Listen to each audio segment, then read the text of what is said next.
묵상할 하나님의 말씀은 요한복음 3장 9절부터 21절까지입니다. 진실로 진실로 내게 이르노니 우리는 아는 것을 말하고 본 것을 증언하노라. 그러나 너희가 우리의 증언을 받지 아니하는도다. 오늘은 우리 교회가 하나님 앞에 예배드리면서 부부주일로 지킬 것을 약속한 날입니다. 가정의 시작이요 근본이 되는 것, 그것은 바로 하나님 앞에서 맺어진 부부이지요. 남자와 여자가 부부의 연을 맺음으로 시작되는 것이 가정이라는 것입니다. 부부주의를 맞아서 하나님 앞에서 부부의 연을 맺을 때를 생각하면서 부부로 맺어지게 된 것을 감사하며 죽음이 갈라놓는 그 순간까지 행복한 부부로 살아갈 것을 다짐해 보는 이 날이 되시기를 간절히 소원합니다. 이렇게 하나님의 은혜를 구하며 부부주의로 지키는 우리를 위하여 하나님께서는 요한복음 3장 9절부터 21절까지 말씀을 주셨습니다. 저는 이 말씀을 가지고 하나님의 프로포즈라는 제목으로 설교하고자 합니다. 프로포즈라는 말이 어떤 뜻을 가지고 있을까요? 두 개의 단어가 합쳐진 것입니다. 프로포즈. 어떤 일을 하기에 앞서서 제안을 하는 것, 어떤 일을 하기에 앞서서 어떤 행동을 하는 것, 그것을 프로포즈라고 얘기를 합니다.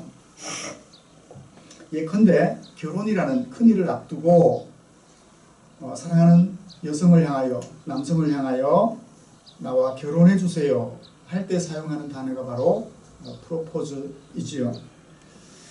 하나님께서 우리에게 매우 중요한 일을 하시기 전에 매우 중요한 제안을 하셨습니다. 그래서 저는 오늘 함께 읽은 이 말씀의 제목을 하나님의 프로포즈라는 것으로 잡아보았고요. 왜 부부주일에 이런 말씀을 선택했으며 이런 제목을 잡았을까라는 것이 궁금하실 텐데, 하나님께서 우리에게 제안해 주신 그 프로포즈를 생각하면서 먼저 살펴보고 생각하면서 그 후에 오늘 우리가 부부간에 서로를 향하여 프로포즈를 하고 그 프로포즈를 하여 결혼을 했다면 과연 서로에게 어떤 사람이 되어야 할까 하는 것을 의미를 살펴보면서 하나님의 은혜를 나누려고 이 말씀을 선택했습니다. 말씀 나누는 중에 하나님의 크신 은혜가 있어 우리의 마음속 깊은 곳에서부터 감동이 파도같이 밀려오게 되기를 간절히 소원합니다. 먼저 오늘 읽은 말씀의 내용을 여러분들 앞에 소개해드리고 그리고 중심 내용을 설명해드린 다음 그것을 오늘 우리 생활 속에 적용하도록 그렇게 하면서 설교를 마무리하려고 합니다. 오늘 우리가 함께 읽은 3장 9절부터 21절까지 말씀은 1절부터 21절까지 말씀 중에 결론 부분에 해당합니다. 1절부터 21절까지 전체 내용은 니고데모가 밤에 몰래 예수님을 찾아와서 예수님과 나눈 대화를 기록하고 있지요. 그 중심 주제는 사람이 어떻게 거듭날 수 있습니까? 하나님은 사람들을 거듭나게 하려고 프로포즈를 하시는데 니고데모는 그 거듭난다라는 말의 의미를 잘 알지 못하여 사람이 어떻게 거듭날 수 있습니까? 궁금해합니다. 그때 예수님께서 사람이 거듭난다는 것의 의미를 설명해 주면서 그 하나님의 초청, 프로포즈에 응해 주기를 기대하는 그런 내용을 담고 있습니다. 모두 3차례 대화를 주고받는데요. 1절부터 3절까지는 사람이 거듭나야 하나님 나라를 볼 수 있다, 행복해질 수 있다 라는 얘기를 기록하고 있습니다. 그 다음에 4절부터 8절까지는 그 하나님 나라를 보려면, 그래서 거듭나려면 성령으로 거듭나야만 된다. 사람으로서는 거듭날 수 없고 성령으로라야 거듭난다 라는 얘기를 해주십니다. 그리고 9절부터 21절까지는 성령께서 사람들을 거듭나게 할지라도 근거가 있어야 될 거 아니에요. 죄인들에게 죄를 용서해 주려면 근거가 있어야 돼요. 벌금을 낸다든지 내가 지은 범죄에 대하여 합당한 대가를 지불하든지 그렇게 했을 때 비로소 성령께서 역사하셔서 우리를 거듭나게 하실 수 있지 않겠습니까?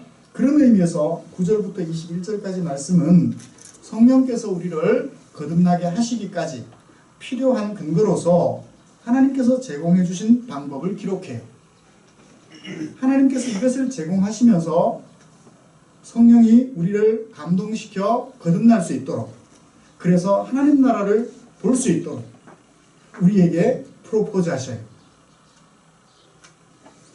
그 프로포즈의 내용이 9절부터 21절까지 말씀 속에 담겨 있는 것입니다.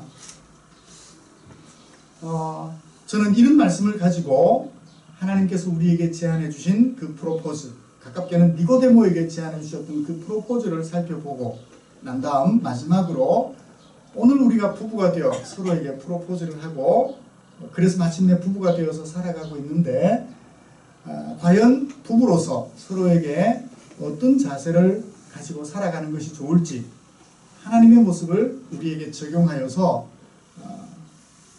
살펴보면서 설교를 마무리하려고 합니다. 예수님께서는 10절부터 15절까지 말씀에서 두 가지 대조되는 이야기를 해요. 땅의 일과 하늘의 일입니다. 땅의 일과 하늘의 일. 마지막 12절에는 이렇게 얘기를 하죠. 내가 땅의 일을 말해도 너희가 믿지 아니하거든 하물며 하늘의 일을 말하면 어떻게 믿겠느냐. 이런 수사법을 수사적 의문문 또는 서리법이라고 하죠. 대답을 알고 있어요. 알고 있으면서 질문을 합니다. 내가 땅의 일을 말해도 믿지 않는데 하늘의 일을 말하면 믿겠느냐. 그러면서 하늘의 일을 또는 땅의 일을 말씀하셔요, 안 하셔요? 하셔요. 안 믿을 것 같으면 해줄 필요가 없잖아요. 그런데 예수님은 해주셔요. 이 자리에 앉아 계시는 여러분들, 예수님을 믿을 수도 있고 안 믿을 수도 있는데 안 믿을 것 같으면 제가 어떻게 해야 되죠? 제가 생각해 안 믿을 것 같다라고 생각이 되면 얘기를 할 필요가 없죠. 안 믿을 것 같다라고 말씀해 놓고서는 얘기를 들려주셔요. 하늘의 일과 땅의 일, 두 가지 대조되는 일을 섞어서 전하고자 하는 메시지를 다 전해 주십니다. 자, 땅에 있었던 일들은 어떤 일들일까요? 14절과 15절에서 소개해 주고 있습니다. 땅에 있었던 일. 모세가 광야에서 뱀을 든 것 같이 인자도 들려야 한다. 땅의 일은 무엇인가요? 모세가 광야에서 뱀을 들었던 과거 땅에서 있었던 일. 그것을 가지고 무엇을 설명하려 하나요? 하늘에서 일어날 일을 설명해 주려 하는 것이죠. 자, 땅에서 있었던 일, 모세가 과거 광야에서 뱀을 들었던 일, 그것을 알아야 하늘에서 일어날 일을 알 수가 있어요. 자, 땅에서 있었던 모세가 광야에서 뱀을 들었던 일, 잠깐 여러분들 앞에 소개를 해드리겠습니다. 이스라엘 백성들이 애굽에서 종노릇하다가 하나님의 은혜를 따라 애굽에서의 종 생활을 마무리하고 하나님이 주시는 약속의 땅 가나안으로 들어가서 하나님의 백성으로 살아갈 준비를 했습니다. 마침내 애굽을 탈출했죠. 애굽에서 나온 이스라엘 백성들이 곧바로 가나안 땅으로 들어갔으면 얼마나 좋았을까요? 안타깝게도 이스라엘 백성들은 40년 동안 광야를 헤매게 됩니다. 그 시작점에 있어서 이스라엘 백성들이 광야를 돌고 또 도는 과정에 하나님을 향하여 불평을 하게 됩니다. 에돔 땅을 돌아 호르산에서부터 홍해길을 따라 나가는데 여기저기로 돌아다니게 됐어요. 그때 백성들의 마음이 몹시 조급해졌습니다. 애굽에서 나올 때는 가나안 땅까지 어떻게 가려 했나요? 득달같이 달려가서 3일 만에 일주일 만에 빨리 들어가고 싶었는데 오래 돌게 되니까 백성들의 마음이 조급해지게 됐어요. 그때 백성들이 하나님을 향하여, 모세를 향하여 이렇게 말합니다. 어찌하여 우리를 애굽에서 인도하여 올려서 이 광야에서 죽게 합니까? 고맙다는 말이에요? 불평하는 말이에요? 불평하는 말이죠. 그래도 애굽에서는 목말라 죽겠네. 걱정할 일 없었고 좀 배가 고프기는 하지만 주려 죽을 것은 걱정하지 않아도 되었습니다. 그런데 광야로 나오니까 목말라 죽을 것 같고 굶어 죽을 것 같거든요. 그래서 그렇게 말을 했습니다. 이곳에는 식물도 없고 물도 없도다. 우리 마음이 이 박한 식물을 싫어하노라. 그때 하나님을 원망하고 모세를 원망하는 백성들에게 불뱀을 하나님께서 보내십니다. 그 불뱀이 사람을 물었을 때 사람이 죽게 됐어요. 백성들이 두려움에 떱니다. 그때 모세가, 이스라엘 백성들을 인도하여 낸 모세가 하나님께 기도합니다. 이 뱀들을 우리에게서 떠나게 하소서. 그렇게 하나님께 기도했더니 하나님께서 모세에게 말씀하셨어요. 놋으로 불뱀 모양을 만들어서 장대 위에 달아라. 그리고 그 장대를 높이 들어라. 뱀에 물린 자마다 장대에 매달려 있는 그 놋뱀을 쳐다보는 자는 살게 될 거다.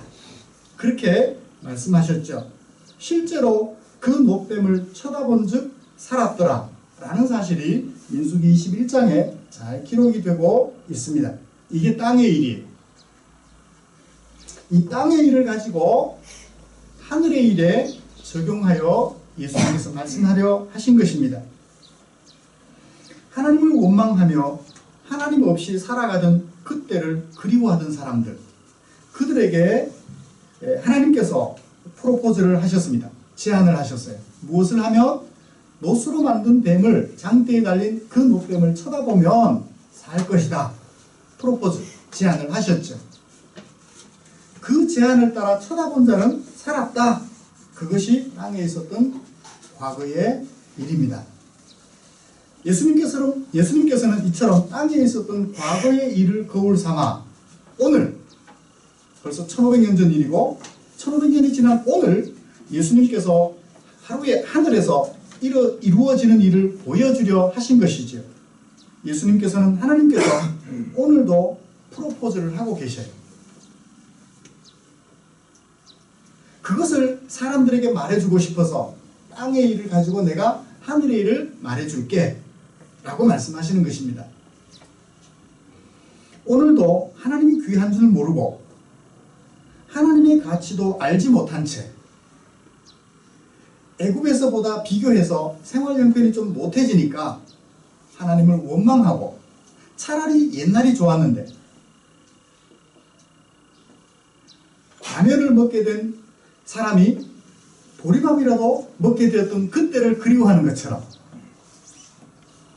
지금 형편이 좀 어려워지니까 그래도 좀 나았던 과거의 그때를 그리워하며 하나님을 원망하는 그들에게 하나님이 초청하셨던 것처럼 예수님도 오늘 형편이 좀 어렵다는 것 때문에 하나님을 알지 못하고 하나님도 무시하며 불평과 불만 가운데 살아가는 그들에게 예수님이 초청하고 싶어 하시는 것. 그것을 근거로 삼아 여기 오늘 이 시대를 살아가는 사람들에게 그 의미를 되살려 그 사람들을 초청하여 하나님을 원망하지 않는 사람으로 살게 해주려고 초청하고 싶어 하시는 거죠. 자, 그러면 하나님께서는 어떻게 프로포즈를 하셨나요? 하나님께서는 사람들에게 프로포즈를 하시면서 사람들이 결혼을 하기 위하여 상대방에게 프로포즈할 때 예물을 준비하는 것처럼 하나님도 예물을 준비하셨어요. 어떤 예물을 준비하셨나요? 놋으로 뱀을 만들어 높이 들리게 하신 것이 무엇이었나요? 땅에서 있었던 일의 예물이었어요. 그렇죠? 놋으로 뱀을 만들어 장대에 달아가지고 높이 들게 하셨죠. 그것이 예물이었어요. 이것을 쳐다보면, 이 예물을 받으면, 이 예물을 쳐다보면 너희들이 살게 될 거다 라고 말씀을 하셨죠. 그것이 땅에 있었던 일이에요. 이제 하늘의 일은 무엇인가요? 독생자 예수님을 사람으로 보내시고, 사람으로 오신 예수님이 십자가에 높이 달려 살을 찢으시고 피를 흘려주시는 그 모습을 얘기하려 하신 거죠. 땅에서 있었던 그 일을 가지고 하늘에서 일어날 일을 소개해 주려 하신 것이다. 내가 사람으로 왔고 십자가에 높이 달려 못 박혀 죽을 텐데 나를 쳐다보는 자, 나를 믿는 자는 어떻게 될 거다? 살 것이다 라고 하는 그 프로포즈를 예수님께서 하셨던 것입니다. 그래서 3장 16절에 이렇게 말씀하시죠. 하나님이 세상을 이처럼 사랑하사 독생자를 주셨으니 이는 그를 믿는 자마다 멸망치 않고 영생을 얻게 하려 하십니다. 여기 이처럼은 뭘 말할까요? 이것처럼, 뭐처럼? 앞에 땅에서 일어났던 일처럼. 땅에서 일어났던 일은 어떤 것? 못으로 뱀을 만들어 장대에 높이 달아. 그 노뱀을 쳐다보는 자는 살았던 것처럼 누구를 쳐다보며 십자가에 높이 달려 피 흘리고 살을 찢으실 그 예수님을 쳐다보는 자, 믿는 자는 무엇을 얻어요? 영생을 얻어요. 땅에서는 무엇을 얻었나요? 노뱀을 쳐다보면 뱀 독에서 해방되는 은혜를 입었었죠. 그래서 죽지 않고 살 수 있었어요. 그것이 땅의 일이라면 하늘의 일은 높이 십자가에 달린 예수님을 쳐다보면 그냥 이 육체의 생명이 뱀에 물린 사람이 죽지 않게 되는 그런 생명이 아니라 영원한 생명. 그걸 뭐라고 소개하나요? 16절 마지막에 영생이라고 소개하고 있죠. 17절에서는 뭐라고 소개하나요? 구원이라고 소개하고 있어요. 땅에서는 뱀에 물린 사람들이 뱀독 때문에 죽지 않게 되는 그 일이 있었지만 하늘에서는 십자가에 달린 예수님을 믿어 영생을 얻고 구원을 얻는다. 하늘의 일과 땅의 일을 대조를 통해서 보여주시는 하나님께서는 이렇게 프로포즈를 해주셨어요.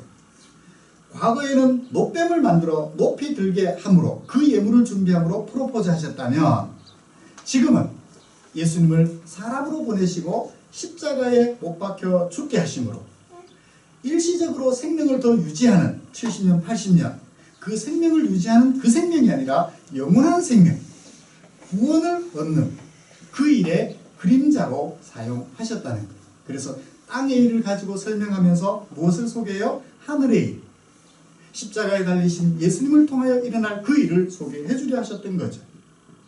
그렇습니다. 우리 하나님께서는 우리 사람들에게 프로포즈 할 때 뭐예요? 반지 하나 정도, 다이아몬드 반지 하나, 얼마나 하나요? 한 1,000만 원 하나요? 그걸 가지고 프로포즈를 해도 감동을 합니다. 맞죠?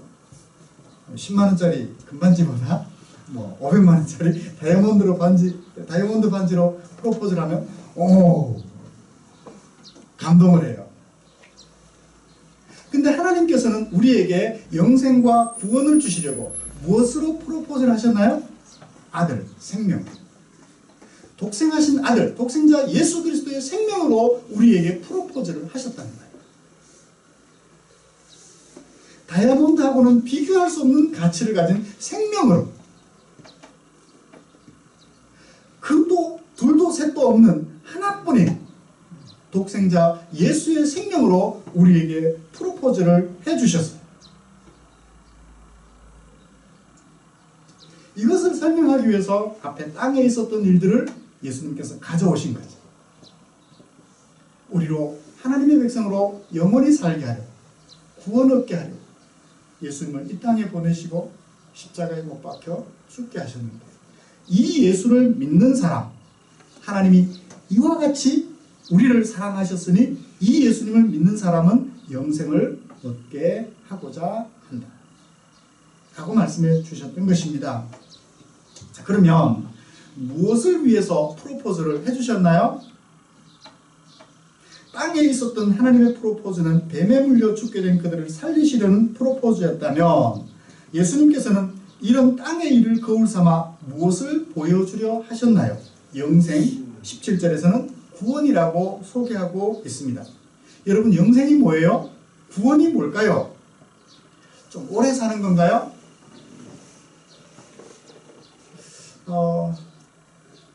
나이가 들어가면서 오래 사는 것이 때로는 참 힘들다는 생각이 들어요. 어떠세요? 젊었을 때는 오래 살았으면 좋겠다라는 생각이 있어요. 왜? 힘이 넘쳐나니까. 근데 나이가 들어가면서 힘이 점점 약해지면서 오래 사는 것이 참 힘들다. 병이 들면 더 심해지죠. 이제 그만 내 인생을 마감하고 하나님 안에서 이제 시작하는 죽음 이후에 새로운 삶을 시작해 보았으면 하는 생각이 들게 되죠. 어렸을 때는 그 생각을 못했어요. 나이가 들어가니까 웬만큼 행복을 누리며 살아보니까 이제는 이 땅에서의 생명을 마감하고 죽음 이후에 하나님과 함께하는 영원한 생명을 시작했으면 좋겠다라는 생각이 들죠. 여기 영생이란 그런 의미가 있어요. 이 땅에서 영원히 사는 그것이 아니라, 행복하게 사는 그것이 아니라 누구와 함께 사는 것? 하나님과 함께 사는 것. 너와 함께 사는 것도 중요하지만 하나님과 함께 사는 것. 이 땅에서 하나님과 함께 살아보니까 행복해요. 다른 것과 함께 살아갔을 때는 비교할 수 없는 하나님과 함께하는 삶의 행복이 우리에게 있기 때문에 이 땅에서 하나님과 함께 사는 삶을 많이 살아본 사람들은 죽음 이후에도 영원토록 하나님과 함께하는 그 삶의 행복을 아니까 그것을 소망하게 되어 있어요. 그렇죠? 비슷합니다. 이 땅에서 아내와 남편이 행복하게 사는 부부일수록 죽음 이후에 다시 태어나도 누구와 함께 살겠다 그래요? 당신하고 함께 살고 싶어. 내 인생에 당신 만난 것이 최고의 행복이야. 다시 태어나도 당신과 함께. 왜? 왜 그런 얘기를 하죠? 함께 살면서 그 행복을 맛보았기 때문에 당신으로 인하여 내가 얼마나 큰 행복을 얻었는지 그것을 느껴본 사람일수록 그 후에도 당신과 함께라는 생각을 하게 되는 거예요. 마찬가지. 이 땅에서 하나님과 함께 살아가면서 느끼는 행복을 맛본 사람일수록 죽음 이후에 그 세상에서도 하나님과 함께 살고 싶은 생각을 가지게 되는 거예요. 그것을 성경은 뭐라고 말하느냐면 영생 또는 구원이라고 말해요. 누구와 함께? 하나님과 함께. 이 세상에서 살아보니까 내게 행복을 주었던 그 사람은 어느 날 보니까 훌쩍 내 곁을 떠나요. 그러나 하나님은 어때요? 영원히 떠나지 않으셔요.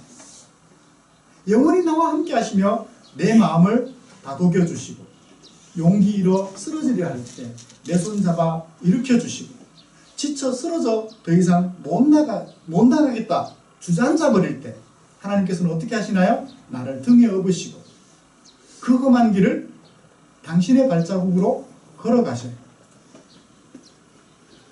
각종 어려움들로 인하여 그 발바닥에는 피가 맺히고 피가 흘러서 땅바닥을 적시게 되더라도 나를 등에 업고 그 험한 길을 가셔요. 돌아보니 핏자국이 있어 내가 흘린 피인가 하고 살펴봤더니 내 발은 멀쩡해요. 예수님께서 십자가에 흘리신 그 피로 나로 하여금 모든 환난을 이겨내게 하셨거든요. 그 하나님과 함께하는 삶이 행복하다는 것을 이 땅에서 많이 경험한 사람일수록 죽음 이후에 새롭게 시작되는 그 세상 속에서도 하나님과 함께 사는 삶을 소망하죠. 이걸 뭐라고 한다고요? 영생, 구원이라. 이 구원, 이 영생을 위하여 하나님께서는 오늘도 우리에게 프로포즈를 하고 계셔요. 뭐라고요? 영접하는 자, 그 이름을 믿는 자에게는 하나님의 자녀가 되는 권세를 주셨으니 라고 말씀하시면서 말입니다. 여러분 생각해 보세요. 돈을 주인으로 왕으로 모시고 살아가는 사람들을요, 어느 날 보니 돈은 날개에 달린 듯이 날아가 버립니다. 화재가 나서, 병이 나서, 사고가 생겨서 거품같이 부풀어 올라 나를 기쁘게 했던 집값, 거품이 꺼지면서 순식간에 사라져버린 돈, 그 등등의 것들이 나를 행복하게 해주었던 그 모든 것들이 다 한순간에 날아가 버립니다. 건강을 주인으로, 건강을 왕으로 모시고 살아가는 그 사람들을 생각해 보십시오. 어느 날 믿었던 건강이 사라져 버립니다. 공장에서 일하다가 손이 다 날아가 버렸어요. 아무 일도 할 수 없게 됩니다.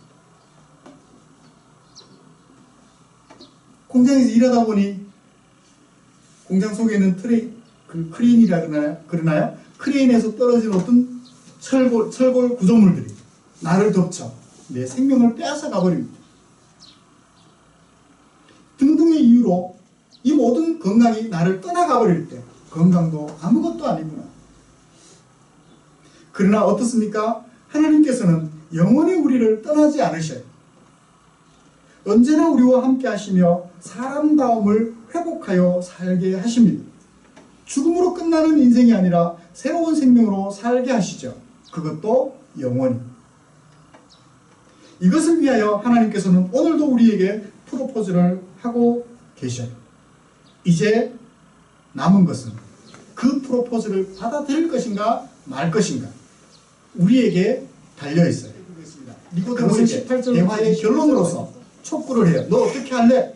내가 지금까지 너에게 프로포즈 했는데 너 어떻게 할래? 18절을 보시면 그를 믿는 자는 심판을 받지 아니한다. 21절을 보셔요. 진리를 따르는 자는 빛으로 온다. 자, 그를 믿는다, 진리를 따른다. 같은 말인가요? 다른 말인가요? 같은 말이에요. 짝을 이루고 있어요. 그를 믿는다, 진리를 따른다, 빛으로 왔으니 심판이 없죠. 어둠은 심판을 받지만 빛은 심판을 받지 않습니다. 그를 믿는 자, 진리를 따르는 자, 빛으로 오는 자요 심판을 받지 않는다라고 말을 해요.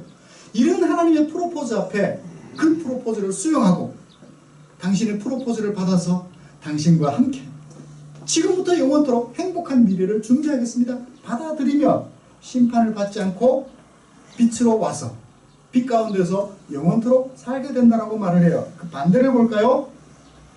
18절 중간쯤 믿지 아니하는 자는 어떻게 되나요? 하나님의 독생자의 이름을 믿지 아니함으로 벌써 심판을 받은 것이다. 20절을 보셔요. 악을 행하는 자마다 빛을 미워하여 빛으로 오지 않고 어둠 속에 머물러요. 왜 그런가요? 자기 행위가 드러날까 함이라. 자, 18절 하반절과 20절은 어떻게 되나요? 짝을 이루고 있죠. 믿지 않는 자, 악을 행하는 자.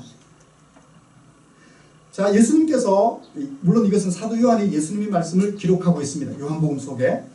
예수님의 말씀을 사도 요한이 어떻게 소개하나요? 이런 것을 교차대꾸법이라는 수사법으로 설명할 수 있습니다. 두 개 짝을 이루어요. 대조를 이룹니다.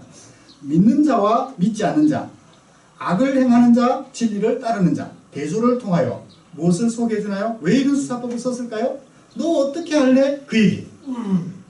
너 어떻게 할래?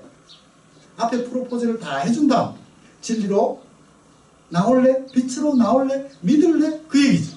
안 믿으면 어떻게 되고 심판을 받고 그 행위가 드러나서 어둠의 행위라는 것이 밝혀지게 된다. 어떻게 할래? 어떻게 할래? 사랑하는 성도 여러분, 예수님께서는 이처럼 하나님의 프로포즈를 사람들 앞에 제안해 주신 다음 촉구를 해요. 어떻게 할래? 여기까지가 성경 속에 기록된 하나님의 말씀이었습니다. 사랑하는 성도 여러분, 이 자리에 앉아 계시는 저와 여러분들은 이런 예수님의 전해주시는 하나님의 프로포즈를 받아들여 예수님을 구주로 영접하신 분들이세요. 물론 이 자리에 계시는 한 분은 아직까지 그 예수님을 잘 몰라서 오늘 처음으로 교회 나오셔서 이런 예수님을 소개받으리라는 것을 생각을 못 하셨을 텐데 하나님의 은혜로 예수님을 소개받으셨어요. 어떻게 하실래요? 세상의 모든 것들이 줄 수 없는 행복을 하나님께서 주신다고. 누구를 통하여? 예수 그리스도를 통하여. 사람다움을 회복하여 영원토록 하나님의 백성으로 사는 은혜를 주시겠다고 합니다. 어떻게 할래? 계속해서 그를 믿지 않겠다는 사람은 자기 행위가 부정함을 드러내는 그런 행위라서 그것을 드러날까 두려워서 믿지 않는 것이라고 얘기를 합니다. 비록 드러날지라도 하나님 앞에 나오면 그 죄로 말미암아 죽을 사망을 벗어나서 영원한 생명을 얻을 수 있다라고 촉구하십니다. 믿을래? 안 믿을래? 니고데모에게 그렇게 말씀을 하셨어요. 니고데모가 믿었을까요? 안 믿었을까요? 오늘 말씀에서는 어디도 믿었다는 얘기는 없습니다. 왜냐하면 22절부터는 세례난 얘기가 나오거든요. 그런데요, 예수님께서 십자가에 못 박히셨을 때 니고데모가 등장합니다. 어떤 사람으로? 예수님의 십자가의 죽으심을 뒷마무리해주는 사람. 그 후에 예수님의 활동들을 살펴보면서 천천히 예수 그리스도를 구주로 영접했겠죠. 그러니까 자기의 모든 관직, 모든 삶에 행복을 주는 요소들 다 버리고 예수님을 향하여 걸음을 옮겼겠죠. 부부주일에 왜 이 말씀을 나눴을까요? 사랑하는 성도 여러분, 여러분들은 하나님의 프로포즈를 받은 사람으로서 하나님에게 받은 것이 있습니다. 뭐죠? 영생 구원이라는 거예요. 어떻게 받으셨나요? 공짜로 받으셨나요? 아니에요. 여러분들을 살리시려고, 여러분들로 하여금 영생과 구원을 얻게 하시려고 다이아몬드가 아니라 독생자 예수님의 생명을 예물로 주셨어요. 그 십자가의 보혈을 흘려 생명을 내놓으신 예수님 때문에 우리가 살게 되었단 말이에요. 부부로 앉아 계시는 여러분들 한번 생각해 보세요. 나는 아내에게 프로포즈를 하면서 무엇을 줬던가?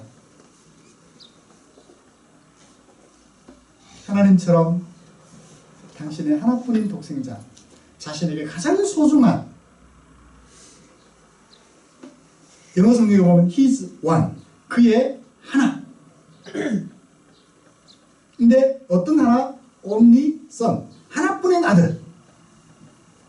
그의 하나, 하나뿐인, 단 하나뿐인 그 아들을 주셨다라고 얘기를 해요.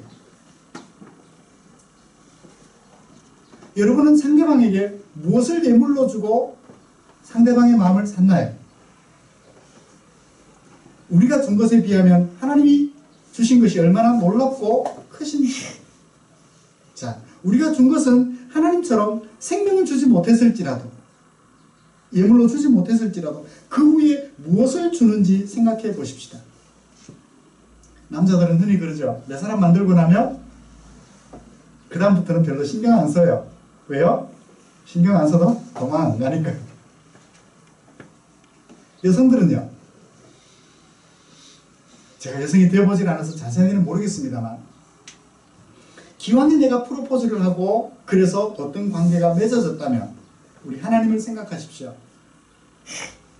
당신의 독생자의 생명을 주셔서 우리를 당신의 백성으로, 당신의 아들로 삼으신 다음 늘 함께 하셔서 필요할 때 도우시고, 필요할 때 함께 하시며, 필요할 때 앞서서 인도하시고, 지쳐 쓰러질 때 필요할 때는 업어서 건네게도 하시고, 늘 함께 해주시는 이 하나님을 한순간도 잊지 마십시오.